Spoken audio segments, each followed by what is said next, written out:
move to a different city or country but worried about moving all your household items and precious artworks and more? PackMoveRelocate.com PMR can provide you with a solution in a jiffy. Now, this online platform offers various relocation services under one roof. Joining me, in fact, now is Aakanksha Bhargava. She's the CEO and president at the company PMR. Aakanksha, welcome into the studio. Thank you. I'll tell you something. I'm a UN kid, and I have moved around a lot in my life. So I really appreciate a comprehensive moving service that you guys provide. I was looking through your website. Sure. There are a lot of very interesting niche kind of services that you guys provide, including orienting your clients into a new city. Yeah. So just give me some of those USPs that you kind of work with within the company. So for us, and for me, relocation is not just about moving to a new place. It's about feeling at home. Because the kind of challenges one feels when they need to shift from one base to another are like plenty. Sure. You would first need to find a house. You would first need to put your kids to school and know exactly where should I stay so that they don't have to travel a lot. And apart from that, of course, the most important things are your household belongings, and your entire life is in them, because one makes their house once in a lifetime. Right. So I think what we decided, or when my father started this business, he was more into just packing and moving. But when I traveled the world, I met people around the world, and I realized that we have a huge potential in India to grow this space. Okay. So then we started taking care of people right from the time they are arriving. So we do an airport meet and greet. We pick them up from the airport. We check them into their service apartments. We take them around to know exactly where is your office, where can you stay, which are the kind of options available where you can stay.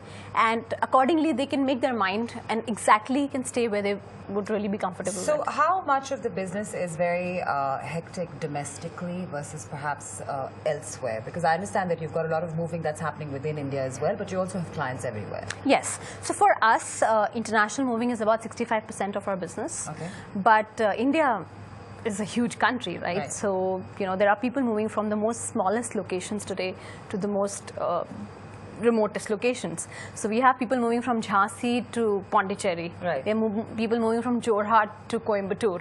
Okay. So that's the kind of work we do as well. So we are expanding ourselves in the Indian market as well. We have 14 offices. Sure. So we plan to... And what is your typical client profile like?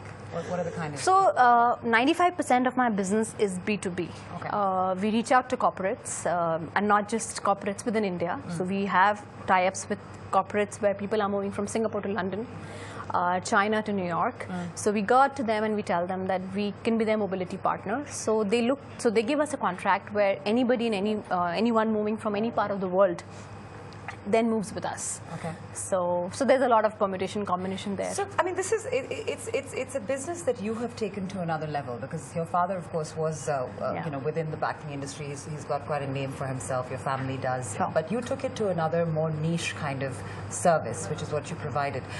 Initially, what did you find to be the difficulties in doing that?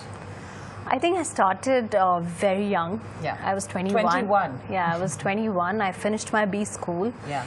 And day one after coming back to Delhi, my dad said, "Don't waste your time," and he got me to office. When I joined, I never joined thinking that I need to do 10,000 things. I need to prove this. I need to do this and that. It was more about helping my father, because I've seen him work really hard all these years. He was the first generation entrepreneur in the family, and so but then when I got into it, I think I don't remember a single day where I've not woken up feeling in love with what I do. Okay. So, so the journey started from Bangalore. I moved to Bangalore right after Delhi. I stayed in Delhi for about 2 months. That's after completing college in Cambridge. Yes. Okay. Then I did that's after my MBA. Okay. Yeah. Okay. So after my MBA, which was a one-year program in SPGen, and then I came back and I moved to Bangalore because I realized that Delhi was slightly set up. So let me go to a new city where I don't understand anything and see if I can do this. All right. So when I went to Bangalore, we had nothing almost. Like we had just one tiny office with one person, and that's it.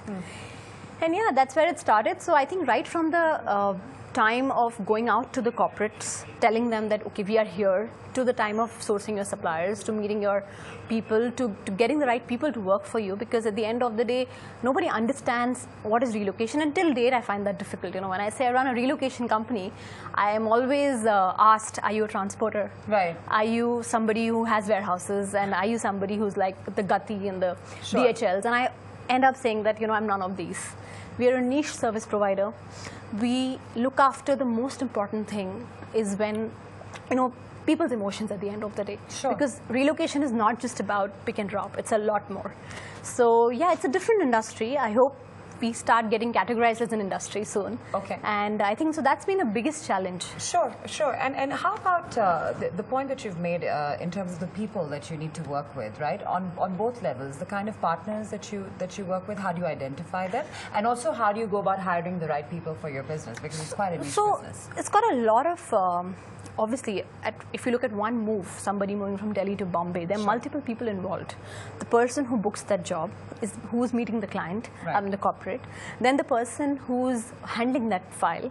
Then there is a team of packers who go to that person's house to pack. Then there is somebody at the destination office who handles that file. Okay. And then there is another team of packers who unpack everything.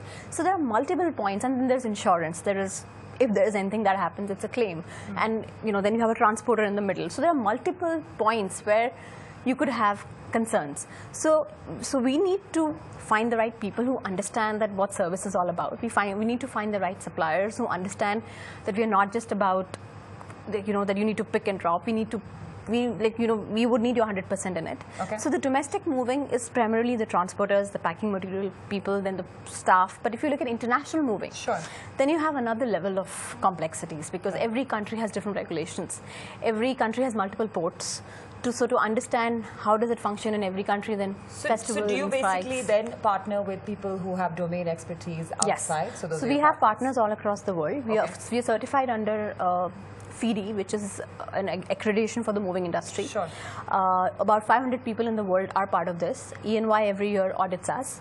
And so we work with global partners who understand us and we understand them. So we are partners with each other. Okay. I've traveled almost to all my partners' offices, met them personally, because at the end of the day, if a customer here is giving me his goods, he doesn't know who's there. I know who's the other person that side. And we also sometimes don't know each and every person in that office. Sure. So the trust is a very important factor. Okay. Trust, of course, is a very important factor, and I'm sure there's a lot of relationship building that's involved even with your clients. Absolutely. But if I was to just ask you in terms of your vision for the business going forward, what is it that you'd like to achieve in the next few years? Like I said, relocation, I think, has a huge potential in terms of being recognized as a different identity. I mean, people today don't know that they have an option that could give them a completely hassle-free experience. One needs to move their car, they don't know where to start. One needs to move a bike, they don't know where to start. So the vision is to create one platform where you can reach out to us, and we could help you right from the start till the end. So it's going to be like a relocation ecosystem. Wonderful. That if you need to lend out your furniture, if you need to buy new furniture, if you need to sell your furniture, if you need a maid, if you need a house help, if you need a servant, if you need a grocer, if you need anything and everything. Then everything basically. So it's like the first friend that we want to be. Perfect. Well, it sounds amazing, and I wish I had these kind of services around when I was moving around the world. But it's been a real pleasure having you, Aakanksha, right here on Rising Stars. Thank you. Thank you so much for coming on to the show.